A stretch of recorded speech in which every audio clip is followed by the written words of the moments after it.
right, very happy to bring on our next guest today. Yeah. Tomorrow, I think we have Paul Joseph Watson on the show, or Thursday. Yeah. I lose track of the days. So it gets tough sometimes. We're going to have Thomas Sowell on the show soon. Boom. The man is not feeling particularly well. But I'm really glad to have our next guest on. I think we've written about him at loudofcrowd.com. Yes. You can follow him on YouTube. I think if you just search his name, Avi Yemeni, you can follow him on Twitter at Azraeli Avi. Avi. I keep mispronouncing the name because these are not words Yemeni. That I pronounce. Yeah. He's an Australian Jewish reporter who recently did he does a YouTube video. I don't want to use the word reporter because that's almost an insult nowadays. Right. But recently did a show with Jim Jefferies on Comedy Central, and then we found out afterward that he was recording Jim Jefferies with a hidden camera, and it's broken across the media. Brilliant, just brilliantly done by him. Avi, how are you, sir? Thank you for being here. I'm good. Thanks for having me, guys. Well, now you've always had a big presence online on YouTube, and you've definitely though kind of broken through and exploded with this recent story. What is explain for people first, I guess, who don't exactly know what the timeline is. You were on a show, Jim Jefferies show. So they called me actually a few months ago, and they asked me if I'll take part. It was in December. They asked me if I would take part in a show with Jim Jefferies, discussing immigration, discussing the US border wall. They were in Australia at the time doing a tour, both in Melbourne and Sydney. And I said to him, listen, in principle, I would do the show on two conditions. You don't have any neo-Nazis, white supremacists, anyone like that on it with me. Reasonable. And you don't chop and change my answers. Well, I'm pretty proud and I'm pretty confident in what I have to say. If you're willing to keep my answers as whole, I'm happy to go on it. The third one was a technical issue. I wasn't actually in the country at the time. I said, you'll have to wait till I'm back in Australia. And they said to me, yep, no worries. You're back in January. They'll fly me to Singapore to do it. Sounds to me like we have a diva on our hands, folks. Don't put me next to Nazis and don't take me out of context. Who do you think you are, the Queen? He'll be asking for blue M&Ms next. Only. All right, so spoiler alert for people who don't know. They did almost, one could argue, the exact opposite of that. So I have some clips. We've taken them from your YouTube channel. Please, everyone, again, search Avi. I want to make sure I get this right. Avi Yemeni on you. Just search him and you'll find him. Here is a clip that shows for people who have not been following it yet. Go watch the whole video. What the interview showed on air on Comedy Central versus what actually happened. I think we should allow the white South African farmers in. What about the black South Africans? I'll take that as a no. What about the black South Africans? Listen, I did a thing on, I went to a... I'll take that as a no. Listen a second, you want to hear that story or do you want to talk shit? What gives anyone the right to tell anyone where they can and can't live? When you import this culture, what do you think's going to happen? Australia's going to end up the same shithole that they came from, that they were escaping. See what I really said. What gives anyone the right to tell anyone where they can and can't live? Really?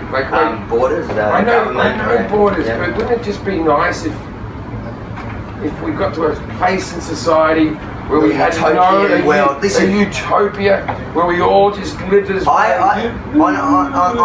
level I agree with you. You may say I'm a dreamer, but I think most people, sensible people would agree with you on theory. Yeah. But in practice, it's not. It goes against human nature. It just doesn't work. And again, everyone can go and watch the whole video. I strongly encourage them to watch not only the whole video, but you've released a series of videos here. It's almost like Andrew Breitbart, drip, drip, drip. So people, as it unfolds, it gets worse and worse. First off, why did you film this going in? Did you obviously you expected this to happen because you named your terms, but you probably expected them to still violate it, it seems. Well, yeah, I've been doing, in Australia, I've been doing this for a while now. I used to own gyms, and over the last few years, I've sort of naturally progressed into what I'm doing now. And I've noticed over time, just being taken out of context keeps sort of repeating itself. Seeing them line me up with people that I don't want to be associated with, ironically, people who usually hate me and what I stand for. Nazis, not huge fan of Australian Jews, typically. No. So my gut told me to film it, and I thought, and I went into it thinking, you know what? Either way, I'm going to get it. It's a win-win-win for me because I'm going to go to Singapore. I'm either they're going, and I'll give them the benefit of the doubt. Either they're going to cut something up that I'll be proud to put out myself, or they'll see me putting down these cameras and they'll pick a fight with me saying, what are you doing? And I'll say, I don't trust you. So, and I've said that from the beginning, and they'll kick me out and I'll have that on film. Or what happened was they were just so self-absorbed when I walked in there. No one noticed me putting 2 phones down. And I was going to say, were these hidden in like in a coffee cup or something? No, they were literally 2 phones. That's why one is blurry, one isn't, and I was nervous one was going to cut, and it did play out like that, and I laid it on a couch. Like, it was just 2, it was 2 phones that I literally had to put a pillow behind to prop up. It was like an iPhone Mr. Bill. Just going to film here. No. Not very sophisticated. Wow. First off, before we get into what your actual views are and how egregious of a sin this is from a media standpoint, what are I don't know what it's like over there in Australia or Singapore. Do you know what the consent laws are as far as filming? Were you worried about that? I wasn't, because, I went into it. I tend to go into these things not thinking about the legality. Those issues. Yeah. But Singapore does have pretty strict rules. From looking at it now, I think he's broken they essentially have blasphemy laws. A lot of the stuff he said about Islam could send him to prison in Singapore, not me. So I'm not too worried. Well, and we have a clip of that in a second, because he was going to draw Muhammad, and he actually would say, and by the way, I have no problem with people. Bob Ross painted Muhammad on the show. That being said, he was far more offensive to Muslims than anything that you said. And so I think the double standard there is important. But here's one thing. This is rolling up, and I think Jill and I were talking about this before. To me, if he really dislikes your views, if your views are that heinous, they're that evil, they don't need to doctor it. You know, in other words, the Westboro Baptist Church, they send out faxes every single day. They have like 14 members, and 2 of them have flippers. They're inbred, right? But the media can't get enough of them because they just roll a camera on them and they let them say their stuff. They don't need to edit out of context. In this case, clearly what you were saying wasn't offensive enough to make the cut, so they had to completely change answers to different questions. Let me ask you really quick, for people who don't necessarily follow you as closely yet, what are your views, in your own words, regarding Islam, immigration, kind of borders, the topics that he was trying to discuss? So Islam, for example, I often, and through that interview, I said it numerous times, and I told him and I corrected him to stop conflating the issues. You have Islam and you have Muslims. They are separate things. One's an ideology that I think needs to be criticized and needs to be judged, and the other is a people that you cannot pick on as a minority. When it comes to borders, I believe, open borders doesn't seem to work for anybody. And, whoa, I get shot down there, but you're a Jew, Avi. How can you say that after the Holocaust? And I go, well, my family was actually from Yemen as well. One half of my family's from Yemen, and they kind of ran away from the Arabs in 48, Right. So, and what was the third one you put through? I think it was immigration, Islam, and borders. That was it. No, I think you covered all of it. Immigration in general, borders. Yeah, I mean, you're a Jew, and so obviously Israel, walls tend to play a big part. It's almost a central part to the Jewish faith. So they always like, how could you support walls? You're a Jew. I'm like, Are we having the same conversation? Of anyone, they would be pro wall. Yeah. Hey, Avi, this is Gerald. So I agree with you completely on Islam, right? You definitely have to make sure that you separate the two people. But why do you feel like this is the one religion in the world, no matter what you do, no matter how many times you end up on the news screaming, yelling, cutting, blowing up, shooting, no matter what you do, you're still a protected class. Whereas Christianity, we can come out and say, hey, we're really not pro-abortion, guys, and all of a sudden we're labeled as the worst and most evil people, maybe next to Jews. For some reason, you guys, they keep going after you and us. It's the two of us, and that's it. What do you think? It's because the Jews are better, but sneaky, so. Yes, it's not true. There is an unholy alliance at the moment, and I see it on the front line. When I go to, you can see some of my earlier YouTube stuff. I've gone to many rallies. To confront some of these, leftist groups that align themselves literally with jihadis. Like, I'm standing there at one of these rallies, and you can see it on YouTube. I'm standing there, and you've got 3 guys with a Hezbollah flag waving it, and this leftist transgender whatever, just each to their own, whatever. But I'm just looking at him, her, whatever. It doesn't bother me. And I'm going. I go, and I just look, you realize they hate me a lot, and they hate me a lot. They do. And they will kill me the moment they get a chance. It's in their charter. Yeah. But you're first. You're first. You're coming off that building before me. You're just a useful idiot. And I think it's a number of things. It's they're very good at. They've had many years of playing victim, and they have the numbers. I think Jews have always lacked two things: is numbers, and unfortunately courage. Like, my community has always thought standing back and appeasing whoever the threat has been works, and historically it's never worked. Right. Look at World War II. How did that turn out for us? So I think for us, the establishment Jewish community, they don't like me very much. But those within my community who live in the real world, they love me.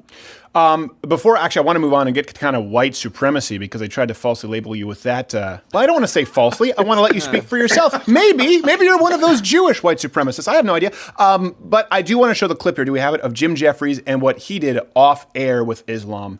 And then we can follow through on that train of thought. There we go. I'm not a big fan of Islam. I think that wearing a burqa is stupid and demeaning and all these things. Islam or dingo? Islam and dingo sneaky? Yeah. Probably both. Probably both. Dangerous?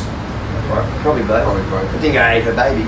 It turned out it did eat the baby. If it ate a bloody Muslim baby, it would have vomited. No, I don't actually agree with that shit. I'm only joking. But that's not funny to talk about killing kids. No, it's not that's crossing a line. There's a line. We'll edit this bit out. I never look bad in these interviews. So let me ask you this. Here's my question. Yeah, and then he goes on to start drawing Muhammad. Again, I don't have a problem with it necessarily. Obviously, we've done it on this. I don't have a problem with that. I made that clear in the video. Like, I don't have a problem. My problem is when you turn around and chop me up and point at me, right, that I'm the one that somehow radicalized this nut job white supremacist to kill 50 innocent people. Well, that's a question. So do you think this whole kind of woke persona with Jim Jefferies is just to appease the Comedy Central, the Viacom gods? Because at one point, I remember people used to say this about Jim Jefferies. They'd say, Jim Jefferies is really politically incorrect. And I'd say, no, Jim Jefferies is just a lazy, angry comedian who uses the C word a lot. He never actually touched on it. He'd say, oh, listen, I hate that woman. She's a and you'd be like, everyone's like, oh, wasn't he so un-PC? And I realized, no, he always tiptoes around the actually sensitive issues. Do you think it's an act, the whole woke thing? If you look at, absolutely. I think he's playing to his audience. But what's interesting is that Jim Jefferies made it in America. In fact, you can argue he made it when he did that whole gun thing. In Australia, nobody cared because, like you said, he literally just drops the C-bomb every 2 minutes. And we're used to talking like that, so it's just not that funny. Right. But in America, I think you guys fall for that. And I'm hoping now that after we get off here, I've got a job at Comedy Central too. I doubt it. Yeah, I doubt it. I mean, you have enough vowels in your last name, but, unfortunately, these people, they're not really the observant Jews. They just like bagels. They're secularists in our Jewish Hollywood here. So, okay, first, let me just kind of pivot here. Are you a white supremacist? I got to get these out here so that I'm being balanced. No, I'm not. I'm not a white supremacist. I'm trying not to laugh. Do you have any proof to back this up? How can you prove to me that you are not a white supremacist? Are you wearing the little hat? No, I'm not wearing it today. I actually do. So I do wear the kippah. I come from an ultra-Orthodox family. I'm one of 17 kids. I'm the middle child of 17 kids. That is my claim to fame. I have got middle child syndrome times 17. But I wear that kippah today, not because I believe in God. I have my own problems with God and faith and whatever. I wear it in situations where I believe that I'm going to get called a Nazi or they're going to do something like they did there. And you will not believe how many times I have walked into different events. There was one with Milo here in Melbourne where I just walked into this crowd and suddenly you had chanting by huge groups of leftists and, again, jihadis, Avi is a Nazi, Avi is a Nazi. And I'm wearing a kippah on my head. Right. Well, they do it if they do it with Ben Shapiro. I mean, you haven't really got a shot because he's partly Nazi, I think. Is he partly Nazi, Ben Shapiro? Yeah, he's one of those. He's just he's a sleeper cell for the Nazi party. Yeah. See, if we were any other interviewing channel, right there, that's the clip. That's the clip. Like, Ben Shapiro is a Nazi. I always knew this. Let me ask you this because I was a. Sorry. Watch your wings. Watch the wings of hell. Sorry, Hopper. This is just a nightmare interview. I'm sorry. You know, funny thing is, this will get more viewers than Jim Jefferies. Who would have thought? This is how it works. Have you had experiences like this before with media interviews? Because I was at Fox News for 4.5 years. It's CNN, HLN, BBC, Sky News, all this stuff. And I had these experiences so often where I mainly just stopped appearing on media, particularly media, even media that agreed with me. Yeah. I'll actually only do media of opposing viewpoints, and I'll usually ask for the full tape. Yeah. But I haven't done it in a while. Yeah. Had you run into this before? Is that why you were taping? Absolutely, yeah, absolutely. I have. I've had it, and it's, you know, I've never had a problem doing things live. You know, I might fumble my words or whatever and come off a little bit stupid at some points, especially after a big night out. But I was always, you know, able to get. I was always confident that my words were not going to be distorted. Right. But a few times I've had different experiences on almost every single other news network here where they just do cut you up, and you know they'll say and it's the argument that they have to cut it up for timing is fine, and I agree with that. Sure. I do a lot of editing, but my problem is when they cut it up and then mix it and match. You know, they'll ask you one question and then either get you pulling some weird facial expression or saying something just silly. That's where I've had the problem time and time again, and that's why now I don't think anyone's going to invite me for many. Well, we did. You know, give us. It's like we don't even exist here. You're saying you're not even happy to be here. You know, that's not anyone reputable, at least. Yeah, not anyone reputable. So I had a question for you. So the people in the audience. So if we were to walk out into that audience and find maybe the most logical person chanting that you were a Nazi, if that's possible to exist, what do you think that they would use as evidence? What do you think that they would say is your most controversial position? No. It's actually interesting because in the beginning, there's this one site run in Australia by Jews against fascists. So Jewish Antifa, self-hating Jews. Let's just put it out there. Well, hold on a second. Let me make it clear. They're not self-hating Jews because they hate fascism. Most Jews hate fascism. I think we're all on board with not liking fascism. Correct. It's the Antifa. Yes. Okay, go ahead. They hate Israel. They hate Zionists. They hate anyone who lives in Israel. Or if you happen to be Jewish. Right. So at first they had this article, and it's a top article that you find if you look for me. And the title used to be the 6 times Avi was a Nazi or something. And then they realized how silly it sounded that they changed it to now it's the 7 times Avi has consorted with Nazis. Right. And that's what this is what all these different leftist groups, especially the majority of them aren't Jewish, but they just refer to that. They go, oh, obviously you're not a Nazi, even though just 30 seconds ago you were chanting I am. Right. But you're obviously not. You just consort with them. You allow them to thrive. And it's like, you know, everybody on that list that they actually put there hates me. Right. I don't like them. They've captured like me at one event where some dude who I didn't know walked up to shake my hand. And I'm just not a rude person. Somebody walks up. If I knew he was a Nazi at the time or a neo-Nazi, obviously I wouldn't shake his hand. I don't like Nazis. I know. They don't all look like Ed Furlong in American History X. They don't all have the neck tattoos anymore. Sometimes it's hard. They've done a rebranding. No, listen, I've had this where people accuse me of being a Nazi, and then a famous neo-Nazi website, of course, once they found out I supported Israel's right to exist, started doing these false memes, and they put fake swastika tattoos on my chest, on my neck, like fake Photoshops, with quotes that said, you know, hang the Jews, gas the N-words, all those kinds of these horrible things. And we sent them to Twitter and said, hello, these are fake tweets that I've never tweeted out. Yeah. They said, oh, it's not a violation of our policies. So Nazis realized they could do more damage by claiming people as their own because they don't like Jews. So they'll actually do that sometimes. They're actually sort of false flag attacks. I have the same right now.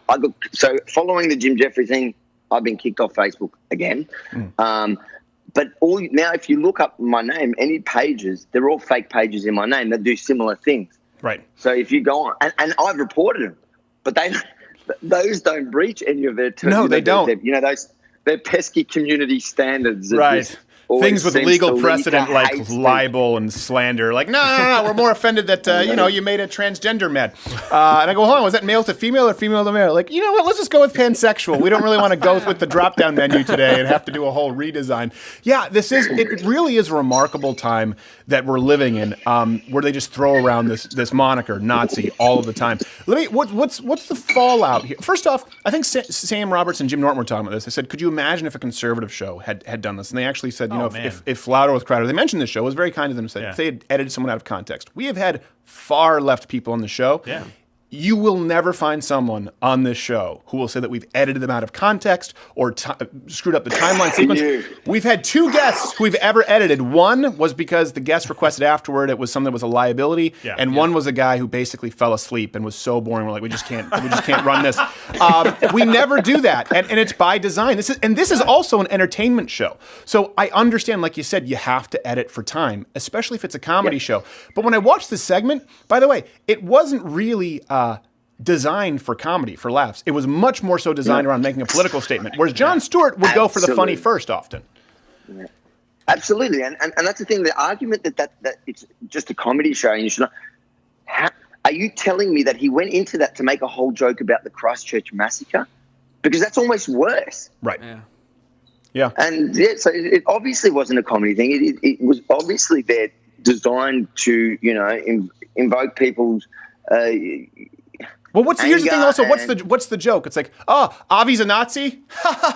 He's really not? That's not the joke. Now, if he thought your views were crazy, for example, let's say you had some really radical view on immigration, right? Like, to me, I don't know, I'm trying to think of an example, like, I don't know, no borders, open borders, radical view. Let's say you had a view like that. The view, yeah, exactly. And he would just wanted to showcase it. Hey, this is a joke because what he's saying is crazy.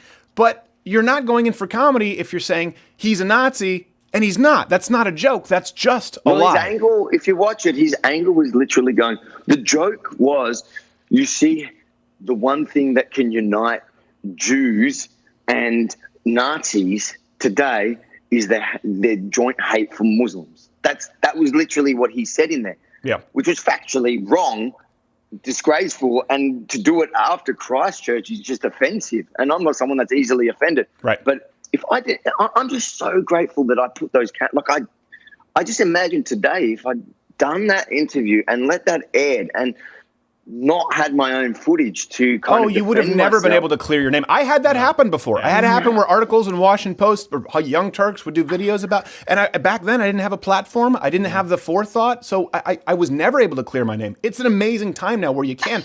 I sat under the tutelage of Andrew Breitbart, and I think one of the perfect examples, he sat down with I think it was Martin Bashir. Oh, that guy's a smug prick. Anyway, I mean, he is like, you look up smug, talentless bag of pricks in the dictionary. It's got Martin Bashir's face next to it. Anyways, Martin Bashir is sitting there interviewing Andrew Breitbart. And they always try to accuse him of being a Nazi, by the way. He was part Jewish. And I remember Martin Bashir's interviewing him, asking about his views on race. He goes, what about this? You say you're all racist. And he just said, can you name me one thing that I've said that is racist? And then Martin Bashir pivots to, what's your relationship like with alcohol? And Andrew Breitbart just said, why are you asking me this? Why are you asking me this question? And I remember the leftist media, this was back before Breitbart was a thing. This is back before this show was really a thing. The media tried to say, Andrew Breitbart becomes unhinged at Martin Bashir. He said, what's your relationship with alcohol? He said, why are you asking me this? And they tried to act like he was crazy. And when I saw that happen, more people went and watched the clip on YouTube. And I saw the comments go, I don't know who this Andrew Breitbart guy is, but he totally owned this Martin Bashir. And I feel like that was a turning point because now there's more sunlight. And at one point, no one would have heard your side. So are you at least grateful for that? I know this has been an ordeal, but man, that's a blessing. I am. And I'll tell you, like I told you, I said in the beginning, I sat on that footage because I also was going to give him the benefit of the doubt. I could have made a video either way. Right. But we had an agreement, and I was like, maybe, because even after I sat with him, I thought he's all right. Like, he's actually all right, and he's kind of reasonable, has some wacky ideas, but he's okay. And when I saw it, I was at a Purim thing the other night, a Purim event, and some like real religious Jew turns to me and goes, oh, I saw you last night on Jim Jefferies' show. Oh, he totally butchered you. He slaughtered you. I'm like, I didn't even know he was out. Yeah. And then like I'm half, Purim. I was like, right. And I watched it, and then I should have put my phone down, but then I just went on. Wait, were you just? What was this? Instagram. Are you signifying that Purim is a real party? Is that what you're saying? See, I'm a Gentile. Yeah. All right, so you're a goy. So you basically, I looked like you now. Okay. See, I don't know. See, intoxicated. See, our equivalent, I guess, we don't really have it, but Thanksgiving, I guess, in the United States, it's not that crazy. So I picture Purim as like a family gathering, not really a big party. But okay, you learn Even something. Ben Shapiro would be fun on Purim. Okay. he's actually a lot of fun when he has a few Budweisers. No. Because I see my YouTube comments, people say that I wear the kippah better. But the point is, I watched the footage there on Purim, and I couldn't believe the level of hack job they did to me. And I was expecting it to a level, but then to put me with Christchurch, I was shocked. Yeah, and this should be noted for people who don't know. This interview was taped long before the Christchurch shooting, and they aired it afterwards, and they connected it retroactively. Which, by the way, again, there's forgiveness there in media where sometimes things just air late, of course, and you go, oh, now it's more timely. Right. But they directly tried to tie this to Christchurch, which was They literally said, let's look at the people who radicalized him. Yeah. And then they had like a couple of the Nazis, the ones that weren't supposed to be on it, and then they had me. Well, here's something interesting to me, too, because you mentioned sort of this leftist coalition between Muslims and sort of the LGBTQ, at least in the United States, Rashid Tlaib and all this stuff. But historically, if you look at this, the Nazis actually allied themselves more with the Muslim world. Historically, if you look at it, Nazis have a much greater use for Islam than they do the Jews in any capacity.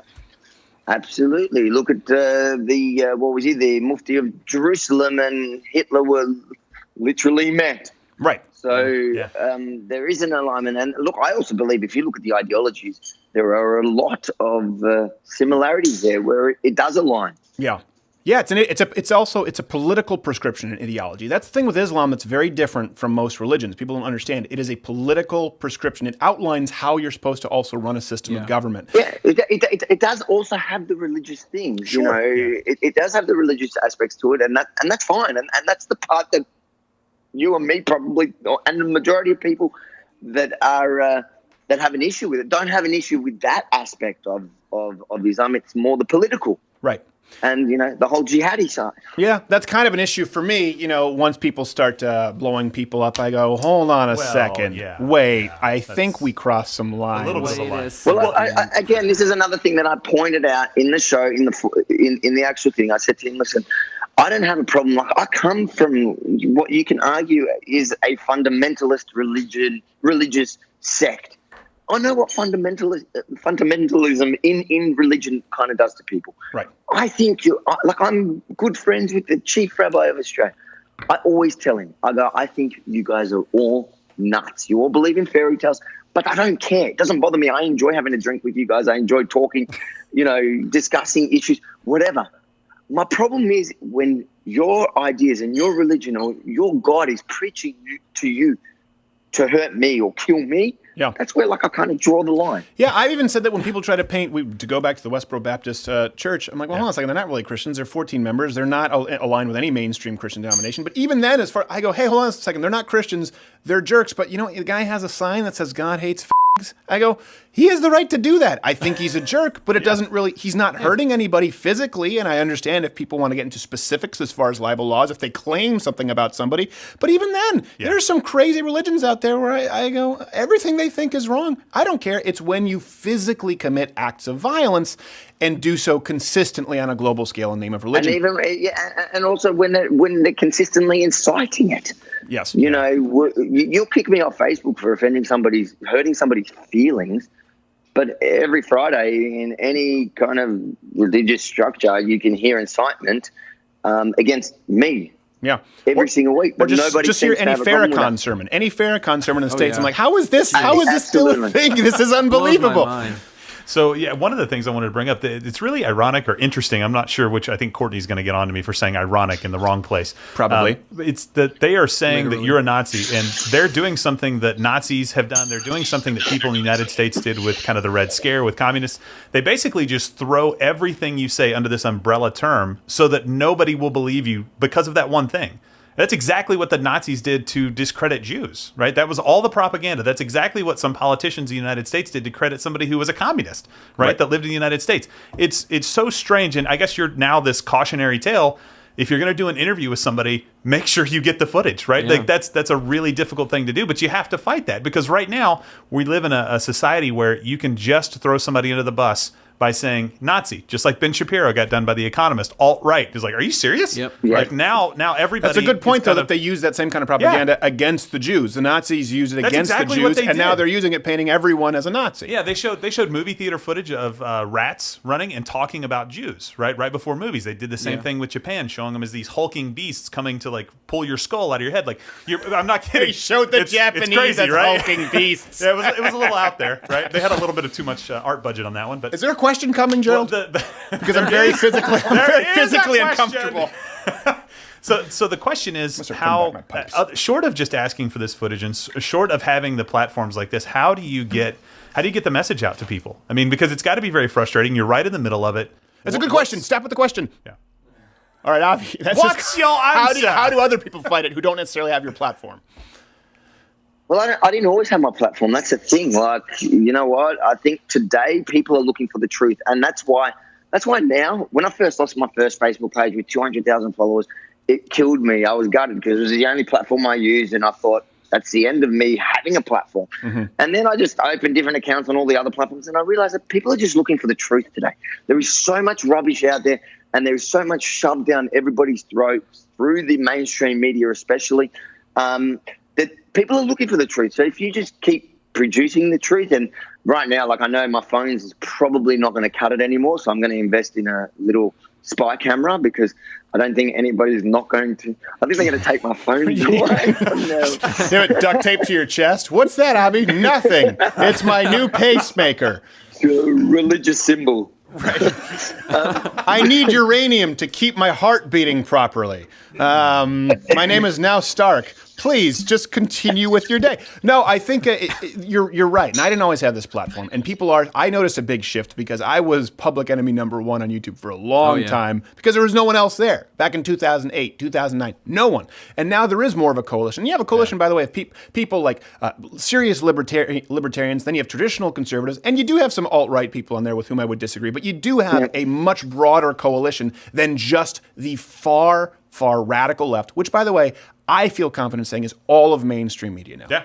There really is. They're all radical left. Yeah. Look at what Jim Jefferies did. That's radical to me. Yeah, absolutely. I agree. A question to you before we go. What's the fallout been? If I understand this correctly, didn't he disable Instagram comments after this? It's been unbelievable. I thought it was going to force him to actually respond, or Comedy Central to make some sort of statement. And all that's happened is they're trying this tactic of ignoring. And you've got to understand, if you look at Twitter, like just look, Jim Jeffrey comments in the last week, tweets have literally been consistent almost every minute for the last week. And all they've done is they're banning anyone. And you can look on my Twitter, you can see, like I've put a tweet up there saying, if you've been banned, just share a screenshot. And you just see hundreds upon hundreds of screenshots of people who've been banned. And they've even shared what they've said. Yeah. And there's nothing really controversial, nothing bad. Just saying, are you going to just stand up and own what you did or apologize or something? Nothing. So their tactic is to ignore it. They think it's going to go away. And this is where they should have spoke to my mum. They don't know that I am persistent, and it is good until I get a response, until they actually stand up and face the music and respond to what they've done, because what they did was wrong on any level. I don't care if you're from the left, the right. I don't care who you are. What they did, and I'm not even talking about his comments at the end there, which, you know what, like in the scope of comedy, I have no problem with it. Right. I personally probably wouldn't say half the things he said, but I'm talking about the actual editing, the ethics of what they did there to try ruin me. Yeah. That is wrong to anyone, and that's what they've got to just face. But I say good luck to them to try ignoring, because in fact, it's only working to my benefit. I think if they would have just said something the first day, it probably would have just gone away. Yeah. That's very interesting. And you know, ironically, their content is still up there. Facebook knows it's fake news. Facebook, you know, it's defamatory. and my one got deleted off Facebook. It's very My interesting. one, I'm not familiar with the entirety of this case, and we have people looking into it. That's Jack Dorsey for you. A little bit of Jack Dorsey. One of the two. By the way, Uncanny, I don't want to blow, but I've heard rumors circulating that you might be taking legal action. There might be some recourse here. Can you let people know about that, or where to go and follow you as this unfolds? I'm coming. So look, on YouTube is probably YouTube, Twitter, Instagram. I don't know. Every day. Yesterday, my good friend Tommy Robinson's been basically banned from. I know you had him on a couple of weeks ago. Yeah. Has been banned from YouTube as well. So to be honest, the only platform I know that's trustworthy for us to put out our content is tr.news. Okay. That's where we're going to run everything through. But for now, YouTube, Twitter. I'm coming to the States. Yeah. We've got a bit of a tour. It's going to be quick, sharp. There's some good fun in there, and including what you're saying we'll announce properly when we're there. It's tr.news? tr.news. tr.news. Yeah. And by the way, you were talking about this before the break. You're like, I hope they let me in the States. It's not your country. You need to understand here. They don't ban you. Like, I can't go back to Canada to perform. I'm afraid of that. You don't need to be afraid in the United States. They're not gonna kick you out for saying something offensive. They don't care. I've got a visa. I'm about to test it.